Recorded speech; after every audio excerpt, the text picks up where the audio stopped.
Palavras convencem, mas exemplos arrastam.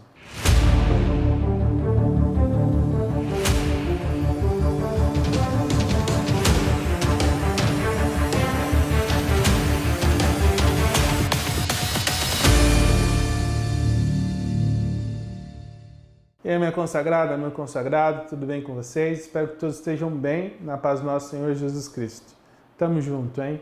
Chegamos finalmente ao último vídeo dessa semana, onde nós estamos falando sobre ser sobreviventes, né?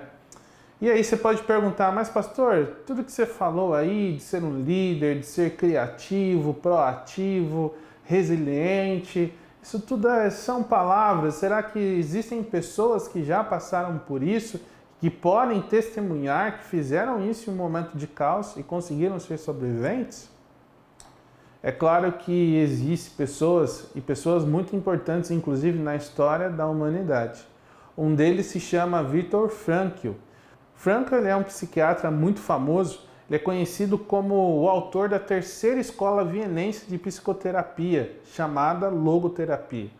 Esse camarada de família húngara judia, ele viveu, no contexto da Segunda Guerra Mundial, onde ele e seus familiares foram levados para o campo de concentração em Auschwitz. Ele perdeu tudo, perdeu pai, mãe, irmã, irmão, esposa e até mesmo quase perdeu a sua vida lá em Auschwitz. Mas enquanto ele estava passando por essa situação, uma das mais terríveis que a humanidade já pôde presenciar, ele colocou em prática todas essas táticas que eu passei para vocês durante essa semana. E pasmem, quando ele estava entrando ali no campo de concentração, ele estava carregando no bolso do seu casaco o manuscrito de um dos livros que ele estava escrevendo.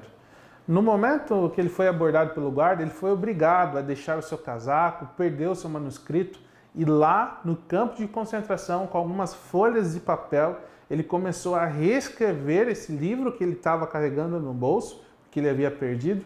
Em 1946, ele então publicou o livro que virou um best-seller, Em Busca de Sentido. Hoje, a estratégia que eu tenho para você é seguir exemplo de pessoas que são sobreviventes. Olha só o que o Frankl diz a respeito das condições da vida, o que você pode fazer em relação às condições terríveis da vida. Quando a situação for boa, desfrute-a. Quando a situação for ruim, transforme-a. Quando a situação não puder ser transformada, transforme-se.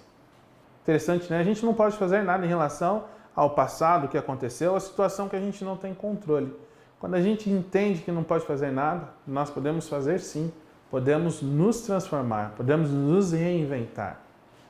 Uma outra sobrevivente de Auschwitz, por exemplo, a Edith Eva Eger, ela diz assim, olha, perdão é abrir mão da necessidade de um passado diferente.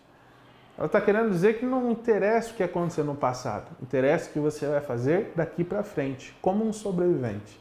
Como eu falei para você ontem, não basta ser apenas um sobrevivente, não basta apenas sobreviver.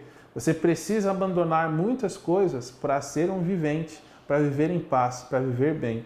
Abandonar a necessidade de um passado diferente é uma dessas coisas. Olha só o que a Bíblia nos diz no livro de Jó, capítulo 2, versículo 32.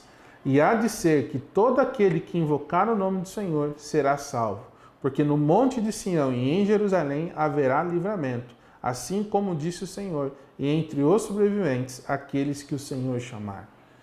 A última coisa que você pode fazer para ser um vivente, não apenas um sobrevivente, é continuamente invocar o nome do Senhor, para que Ele te ajude a sobreviver e, além disso, a viver bem, a viver em paz, a viver feliz. Que o Senhor abençoe você. Tamo junto.